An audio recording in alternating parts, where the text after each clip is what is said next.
Bonjour, dans cette mini-vidéo, il me tient à cœur de vous parler de la posture de l'arbre.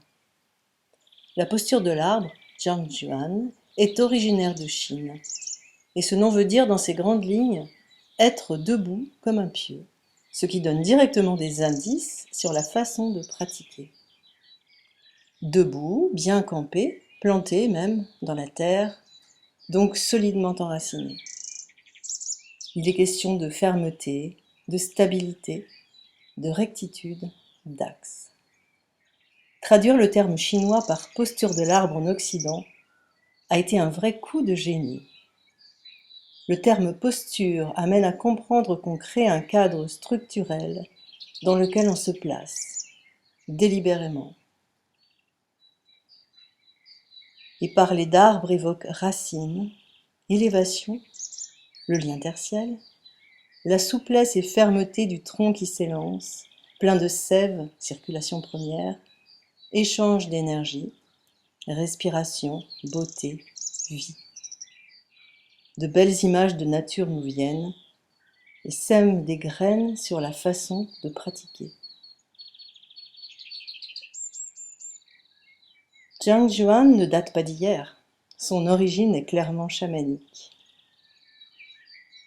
C'est une pratique ancestrale incontournable pour la plupart des taoïstes qui ont transformé en culture de l'énergie cet élan naturel de l'humain à s'ouvrir à la nature, y puiser des forces, en prendre soin.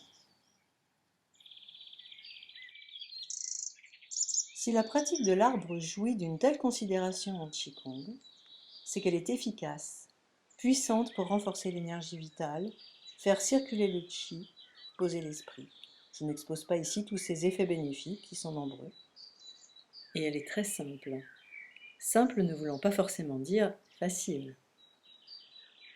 Pourtant, les nombreux bienfaits de l'arbre sont vite accessibles, en s'y livrant régulièrement, tous les jours étant l'idéal. Sinon, 2, 3 fois par semaine est un bon entretien, et 1 fois par semaine est mieux que rien. En commençant par 5 minutes, 10 minutes dans un premier temps, pour augmenter progressivement la durée.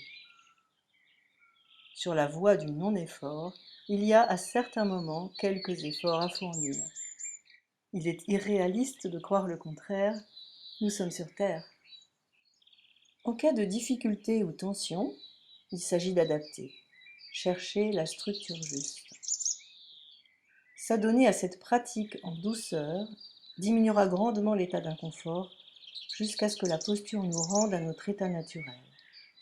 Avec axe, centre, bonne assise, aplomb tranquille et une certaine légèreté.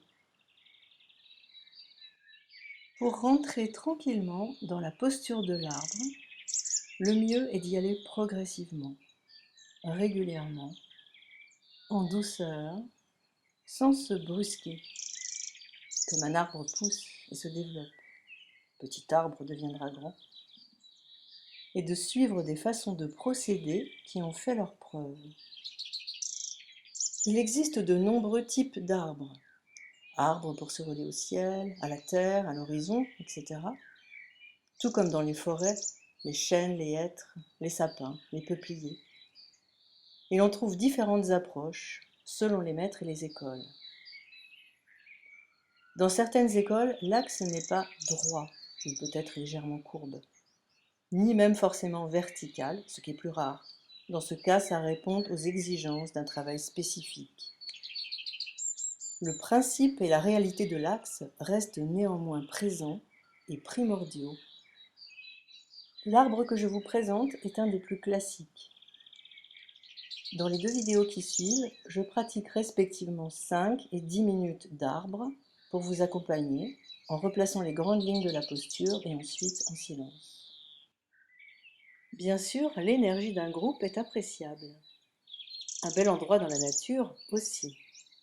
Mais si vous ne disposez pas d'un lieu merveilleux à proximité, une friche industrielle, une arrière-cour, un minuscule balcon ou une petite chambre permettront généreusement à votre arbre de grandir et d'embellir.